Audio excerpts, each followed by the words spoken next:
Welcome to Darren's Book Nook. I'm Darren. I'm Sarah. Today we're tackling something pretty fascinating.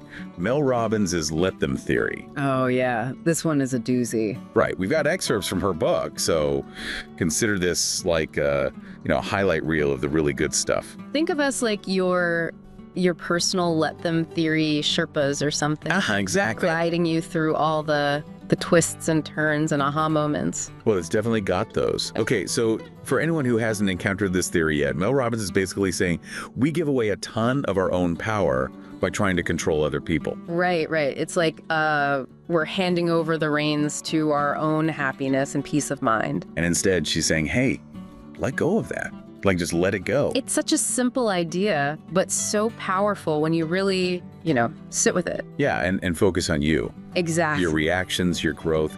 You know how you're feeling in the moment. It's about taking back control of the one thing we actually can control ourselves. Absolutely. So is the problem then us? Well, Robbins would probably say it's the power we unknowingly give to other people. It's like we're handing them the keys to our emotional roller coaster. And then we wonder why we feel so out of control. Exactly. And this isn't just something she, dreamed up out of nowhere. Right. It actually came from her own struggles. Yeah, she was really open about that in the book, sharing her personal experiences with debt, feeling stuck, that kind of thing. And it was that famous 5-second rule that really kickstarted things for her. Oh, the 5, 4, 3, 2, 1 countdown. Yeah, I use that all the time, actually. It's amazing how something so simple, can have such a profound impact. It's like a little mental trick to break out of those moments of inertia. Totally. And, from there, she just kept seeing how it helped other people too. She did a ton of research on human behavior.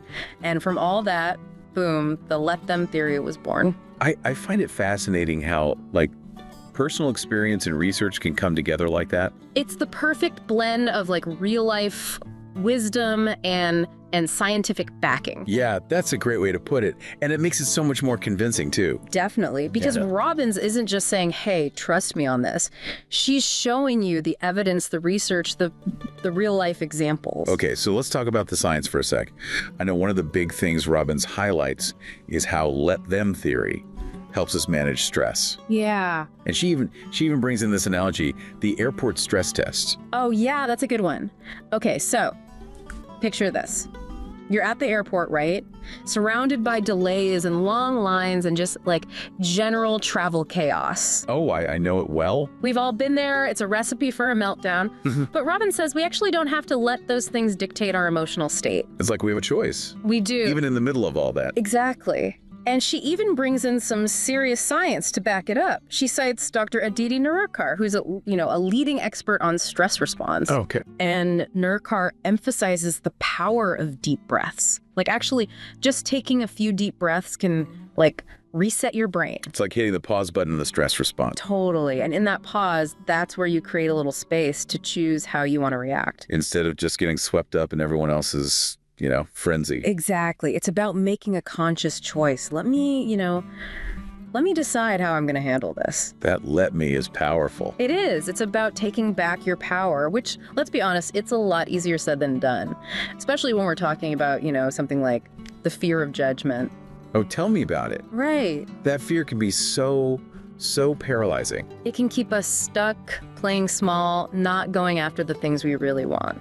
And Robbins, she's super open in the book about how it held her back too. Yeah. Especially when she was first starting out as a speaker. Oh, she talks about being terrified of using social media effectively because of, what people might think. Which is so relatable, right? It is. So many of us get tripped up by this need for approval. And it leads to self-rejection, procrastination, missed opportunities. And Robbins, she challenges us to flip the script on that fear. Let them think bad thoughts about you. Focus on living a life that makes you proud. Exactly. It's such a powerful reframing. And it's not just, some theoretical concept for her. She actually talks about how she'd agonize over social media posts. Draft and delete things over and over again. Oh, yeah. Talk about relatable. It's so human, that vulnerability. But, she eventually had this breakthrough, and her experience really highlights how powerful it can be to let go of the need for everyone's approval. Oh, for sure. And that that takes us to another area where let them theory can be, well, let's just say challenging. Oh, yeah. Here we go. Family dynamics. Family. It can be a minefield, right? Especially when you're trying to put a concept like let them theory into practice. Because those opinions and judgments, they can sting. They can cut deep. And Robbins, she doesn't shy away from that. In fact, she uses a story about her own mom initially disapproving of her husband to illustrate this idea of frame of reference. Right. So it's like, instead of getting defensive or taking their opinions personally, try to see things from their perspective. So even if you don't agree with their viewpoint, you can at least try to understand where it's coming from. Exactly. And that doesn't mean condoning their opinions, of course. Right. But stepping into their shoes, you might gain a little more compassion, see where their judgments are stemming from. In Robin's case, her mom's disapproval wasn't about disliking Chris, her husband. It was about the fear of her daughter, Mel, moving far away. So it wasn't personal. Right. It was coming from a place of fear and love, even if it didn't feel very loving at the time. Which is so often the case with family, isn't it? It really is. And it doesn't mean we become doormats either. Right. Robbins is very clear about the importance of setting boundaries. We can accept people as they are, but we can also choose to create some distance if we need to. Protect our own peace. Exactly. Okay, now ready to dive into a topic that's guaranteed to bring up some uncomfortable feelings. Uh-oh. Hit me. Comparison. The ultimate buzzkill. Pretty much. Robbins explores this too, how we're constantly sizing ourselves up against other people, especially in areas like career, success, how we look. Yeah. And oh boy, social media just throws gasoline on that fire. Oh, 100%. Remember the story Robbins shares about her friend, the interior designer? Oh, yeah. So talented. But she was constantly frustrated because somebody less experienced than her was getting more attention on social media. It's so easy to fall into that trap, comparing our behind the scenes to someone else's highlight reel. Oh, yeah. And it's like a recipe for feeling inadequate. Totally. But Robbins helps us break it down. She talks about, there's two types of comparison, fixed and flexible. The fixed stuff is like things we can't change. Our natural talents, our height, our family background. Right. Dwelling on those things is just a recipe for misery. Yeah, it's not going to change anything. Exactly. But focusing on the flexible aspects, things we can control, like our skills, our knowledge, the effort we put in, now that's empowering. So instead of comparing, my artistic talent to someone else's, maybe I should focus on honing my own skills or finding my own style. Exactly. And she even suggests viewing comparison as a teacher. Oh, that's interesting. Like it can show us possibilities, reveal areas we might want to improve. Like, oh, this person's doing something cool. Maybe I could try that too. Exactly. And Robbins, she even talks about her own struggles with jealousy. She's not immune to this stuff. Yeah, no one is. Right. But she learned to transform that jealousy into motivation. Like, okay, this person is achieving something I admire. What can I learn from them? How can this fuel my own growth? It's a brilliant perspective shift. It is. It's like taking that negative energy and turning it into rocket fuel. Okay, so we've covered some pretty heavy stuff so far. Right. The fear of judgment, comparison, dealing with family. Right. It's a lot. And now for another big one, especially as we get older, adult friendship. Ugh, friendships. They can be so tricky, right? They really can. It's not like those carefree days of childhood where you just hung out at the playground every day. Yeah, exactly. Life gets in the way, people change, priorities shift, and we move, we get busy. It's not so simple anymore. And Robbins, she says that one of the biggest mistakes we make is expecting friendships to remain, static. Like we cling to this best friend forever ideal, even when life throws us all these curveballs. Right, like those labels and expectations can actually do more harm than good. So letting go of those expectations is key, right? Totally, like acknowledging that friendships evolve. Some are for a season, some are for a reason, and some are for a lifetime. I love that way of looking at it. It takes the pressure off trying to make every friendship fit into this, this one mold. Right, it's about appreciating each connection for what it is without trying to force it into a box. And sometimes that means letting go of friendships that no longer serve us. That's the hard part. It is. And Robbins gets really real about that, about how some of her own friendships changed over the years. Oh, yeah. She talks about some really painful experiences. Yeah. And she's clear that sometimes, even though it hurts, ending a friendship is the healthiest choice for both people. Like holding on to those toxic connections isn't doing anyone any favors. Right. Sometimes creating some distance is an act of kindness. And it doesn't have to be this dramatic, severing of ties. It can be a gradual letting go, like letting go of a balloon. Just letting it float away. I love that image. And on the flip side of that, Robbins also stresses that we can't just sit around passively waiting for friendships to happen. We got to be proactive. So putting ourselves out there, making the effort to connect with people, even if it feels awkward. Yes. Like, her daughter went to college and felt super lonely at first.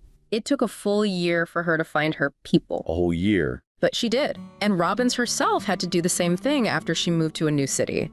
She started by just saying hello to people, striking up conversations at the coffee shop. I love that. Those little moments of connection. You never know where they might lead. Exactly. And she gives this great piece of advice.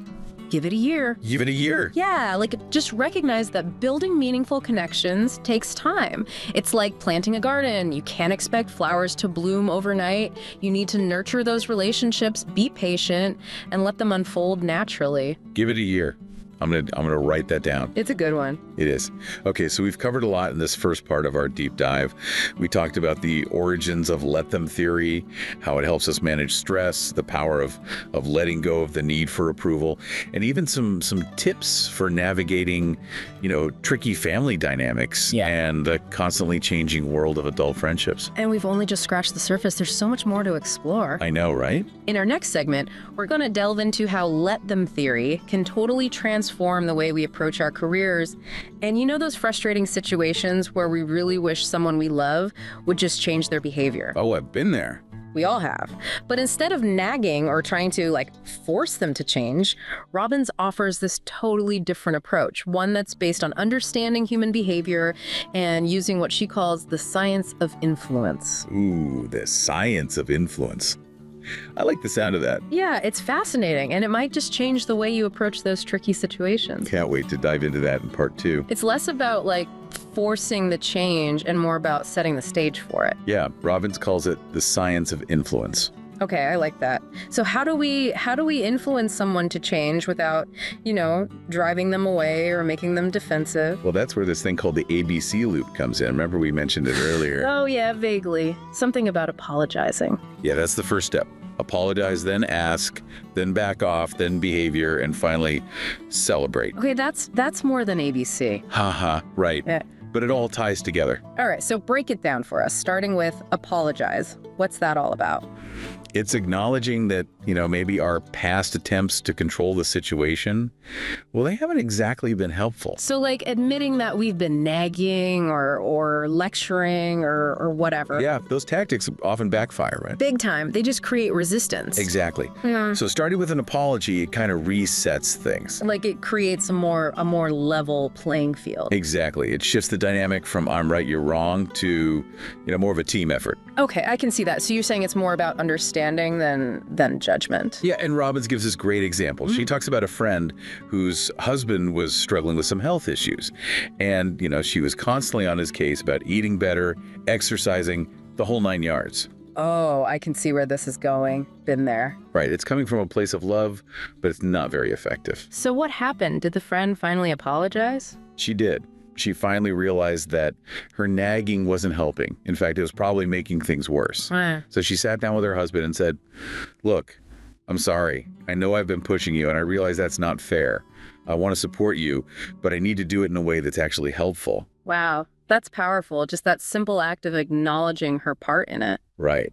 And it changed everything. It opened up this whole new level of communication and understanding between them. Okay, so after we apologize, what's next? Well, then comes the really hard part. Back off. Back off. But what if they don't change? That's the thing. We have to trust that they're capable of making their own decisions, even if those decisions aren't what we would want. Oh man, that's tough.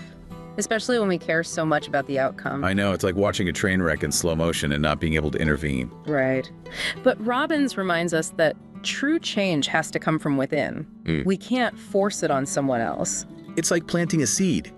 You can't yank on the stem to make it grow faster. You got to create the right conditions, provide nourishment, and then be patient. Exactly. And then when you do start to see those little sprouts of growth, that's when you celebrate. Okay, so you're saying we should acknowledge their efforts even if they seem small or insignificant. Yeah, it's all about positive reinforcement.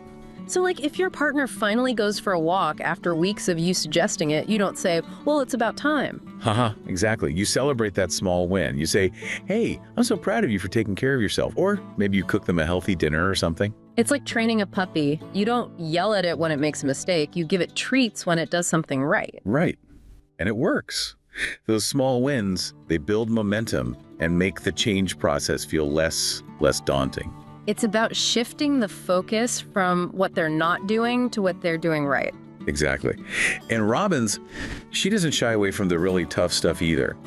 She talks about how to support loved ones who are struggling with things like, mental health, addiction, other personal crises. Oh, yeah, that's where let them can feel almost impossible. Because it's heartbreaking to watch someone we care about struggling, right? Yeah. And our instinct is to fix it, to rescue them from their pain. Totally. But Robbins explains that enabling, even though it comes from a good place, can actually prevent them from healing. It's like we're trying to protect them from a storm by keeping them in a bubble. But eventually, that bubble is going to burst.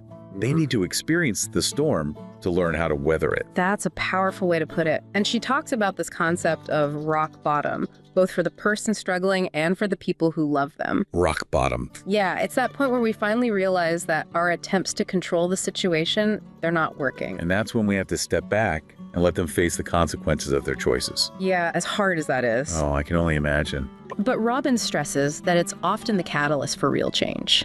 It's that moment where the person struggling finally hits that point where they're ready to make a different choice. But how do we support them without enabling? It seems like such a delicate balance. It is. It's about being there for them, letting them know that we love them, but also setting healthy boundaries. Like, we're not going to rescue them from the consequences of their actions. So they're to support them, not to enable them. Exactly. And we need to remember to take care of ourselves throughout the process, too. Oh, that's so important. It's easy to get so caught up in trying to help someone else that we neglect our own needs. Yeah, it's like that oxygen mask analogy. You got to put on your own mask first before you can help anyone else. Okay, deep breaths, everyone. We've covered a lot of heavy stuff. Ready for something a little lighter. Bring it on. All right, let's talk about love. Because let them theory, well, it can be both liberating and terrifying when it comes to romantic relationships. Oh, yeah, definitely both. Liberating, because it encourages us to let go of all those fantasies and expectations we often project onto other people. Right, those perfect partner ideals that, no one can actually live up to. Exactly. Yeah. But terrifying, because it means seeing our partners for who they truly are, flaws and all. And accepting that we can't change them into who we want them to be. Which can be a tough pill to swallow. Yeah. But Robbins, she's adamant about this. She says true love is about acceptance, not about molding someone into our ideal. And it starts with choosing love instead of chasing it. Okay, I love that distinction. Choosing love versus chasing it. Can you unpack that a little bit? Yeah, I think chasing love is often about trying to, force a connection, ignoring red flags, settling for less than we deserve. Oh, yeah, we've all been there. Right.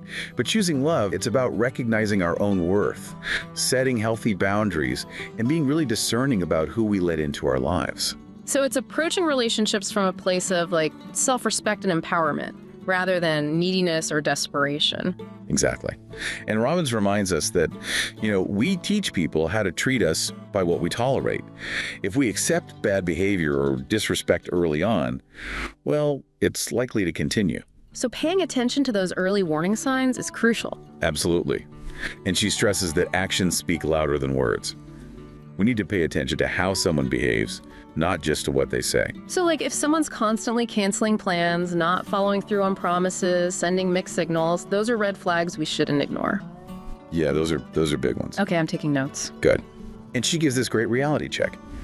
Ask yourself, if my best friend were being treated this way, what would I tell them? Wow. That is such a powerful question. It is. It helps you step outside your own, emotional fog and see things more clearly. Because we'd be much quicker to advocate for our friends' well-being than we are for our own. Right. And Robbins reminds us that we deserve to be treated with respect, with kindness, with consistency, especially by someone who claims to love us. We don't have to settle for crumbs. We deserve the whole loaf. Exactly.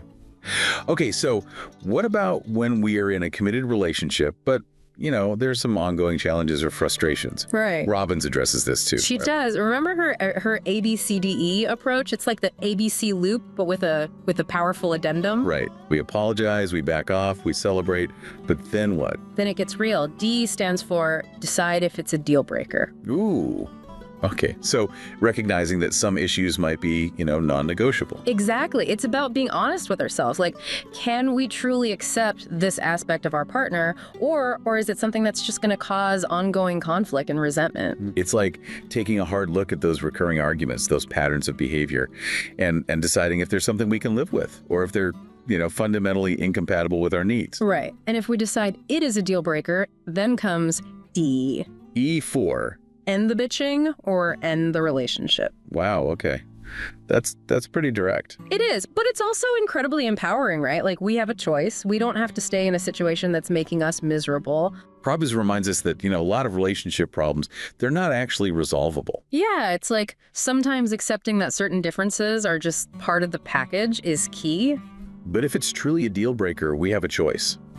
Either let go of the resentment or let go of the relationship. Tough choices, but ultimately it's about choosing our own well-being. Which is never easy, especially when love is involved. But sometimes it's the healthiest choice for everyone involved. It is. And Robbins offers a lot of support for navigating that process too. It's about communicating our decision clearly, respectfully, giving each other space to heal, seeking support from loved ones. So it's not about placing blame or, being vindictive. It's about recognizing that sometimes, despite our best efforts, relationships just run their course. Right. And choosing to end a relationship doesn't mean that the love wasn't real. It just means it's time to move on. And that brings us to another really important message that Robbins emphasizes throughout the book: the importance of self-love and self-acceptance. Oh, this is huge. Like, we can't truly let go of the need to control other people if we haven't first learned to accept and love ourselves. It's like that oxygen mask on the airplane analogy, right? Yeah. You have to put on your own mask first before you can help anyone else. Exactly. Self-love is the foundation. It's about recognizing our worth, embracing our imperfections, treating ourselves with the same kindness and compassion we would offer to a dear friend. So instead of constantly seeking validation from the outside world, we're cultivating that sense of validation from within. Right. And that means letting go of that inner critic, that voice that tells us we're not good enough, not smart enough, not worthy enough. Oh, easier said than done. Those negative thought patterns can be so ingrained. It can.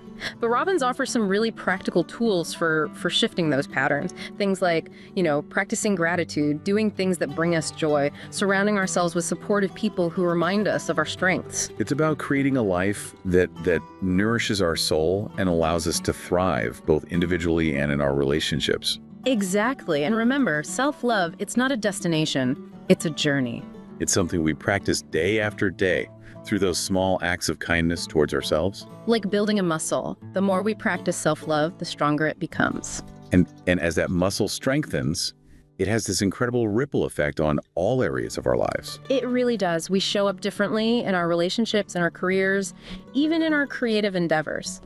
We're less likely to tolerate disrespect or settle for less than we deserve. Because we know our worth. Exactly. And when we love and accept ourselves, we naturally attract people and experiences that reflect that worthiness. That's beautiful. So it's not just about feeling good about ourselves, it's about creating more fulfilling and authentic life overall. Exactly. And I think that's one of the most beautiful and empowering messages that Robbins conveys in Let Them Theory. Okay, I know we talked about career a little bit earlier, but I want to dive a bit deeper into how this applies to that part of our lives. Because the comparison game in the professional world, oh man, it can be fierce. It can be brutal. And social media just makes it 1,000 times worse. Everyone showcasing their successes, making it look so effortless. It's easy to get caught up in feeling like we're not enough, not achieving enough, falling behind. And Robbins, she gets that. She acknowledges that comparison is like a natural human tendency. But she offers some really practical advice for managing it in a healthy way. Right, like recognizing that it's a thief of joy. Oh, it is. It sucks all the fun out of everything. Exactly. And she encourages us to reframe comparison, to see it not as a measure of our own, inadequacy, but as an opportunity for learning and growth. So instead of feeling envious of someone else's accomplishments, maybe we can view it as inspiration as like a roadmap of what's possible. Yes. And she talks about like there's fixed aspects of comparison and there's flexible aspects. The fixed stuff is like what we can't change, our natural talents, our height, our family background. Dwelling on that stuff just makes us feel bad about ourselves. Yeah. So let that go. Focus on the flexible stuff, the things we can actually control, our skills, our knowledge, our effort. Right. It's about shifting our focus from what we lack to what we can actually cultivate and achieve. And she even suggests that we view comparison as a teacher. Right. Like other people's successes can actually show us possibilities we might not have even considered before. It's like looking at someone else's masterpiece and saying, wow, that's amazing. I wonder what I could create if I really put my mind to it. Exactly. And Robbins, she even talks about how she struggled with jealousy. You know, she's not immune to this. Yeah, no one is. Right. But she's learned to channel that jealousy into motivation. Like, okay, this person is achieving something I admire. What can I learn from them? How can this fuel my own growth? It's like turning that negative energy into rocket fuel. Exactly. And it reminds us that other people's achievements don't diminish our own potential. They expand it. Okay, I love that. Now, what about those times when we're feeling, stuck in a rut, uninspired, unsure of our next career move? Does let them theory have anything to say about that? Oh, absolutely. Robbins encourages us to embrace the let me part of the equation, to really take ownership of our career paths and make choices that are aligned with, our values, our passions, and our vision for our future. So recognizing that we're not passive passengers in our own careers, we actually have the power to create the work life that we desire. Yes.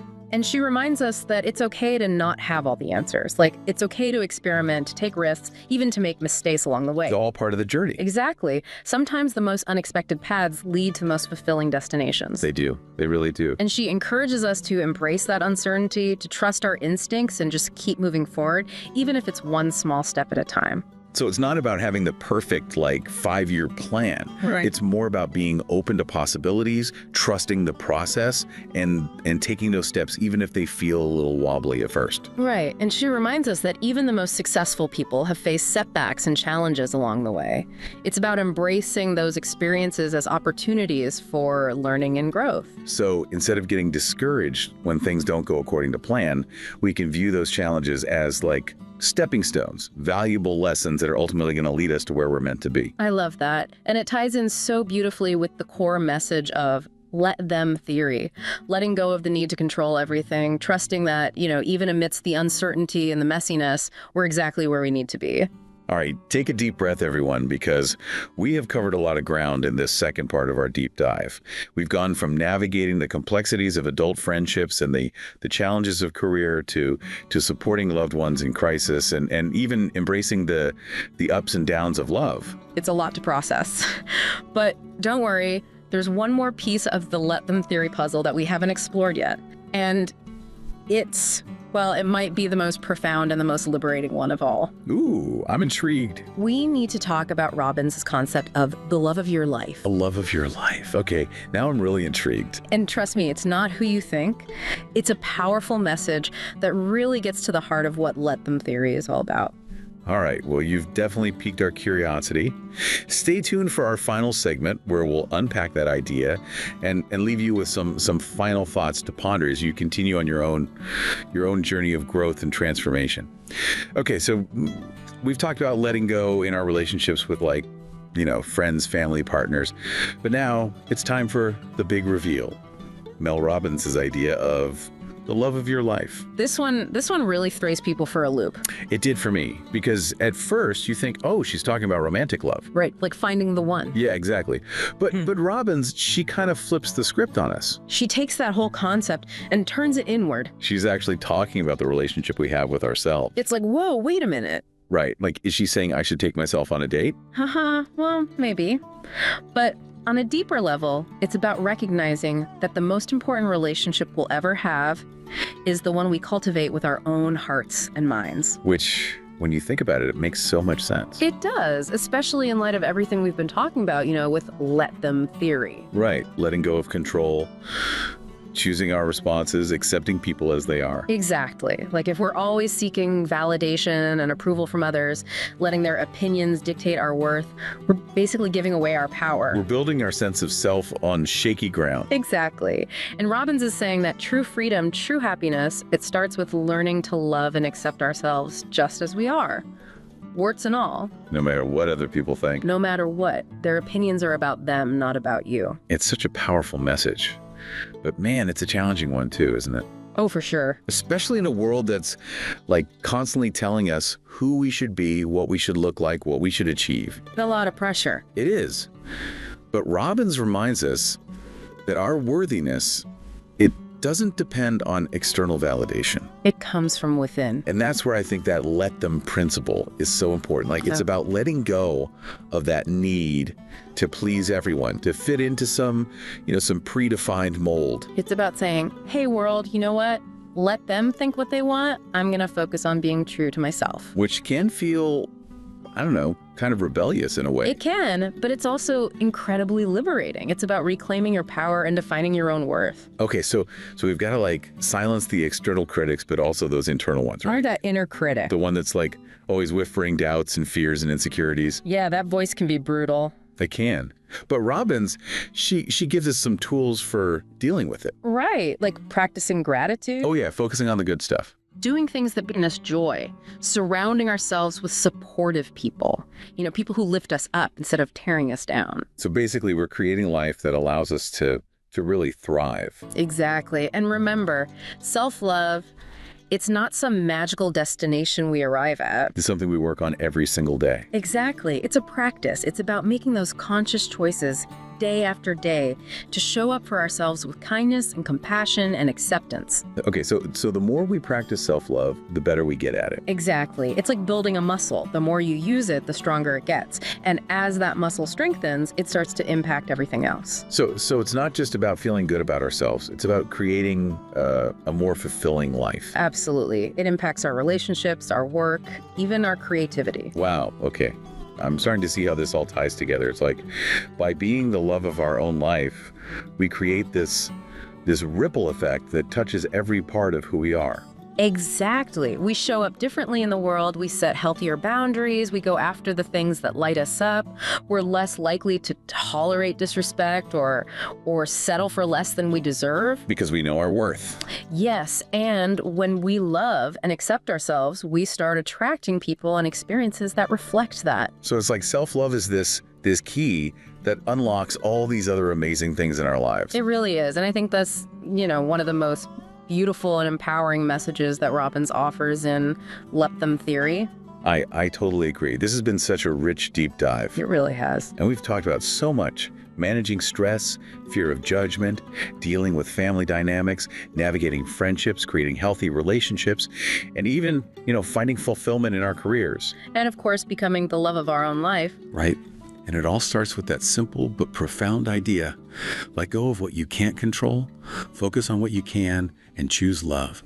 Starting with the love you give to yourself. And we hope you've enjoyed this exploration of Mel Robbins' Let Them Theory. Until next time, keep diving deep, and remember, you are worthy, you are loved, and you have the power to create an amazing life. If you enjoyed this video, smash that like button, and don't forget to subscribe. Until next time, keep learning.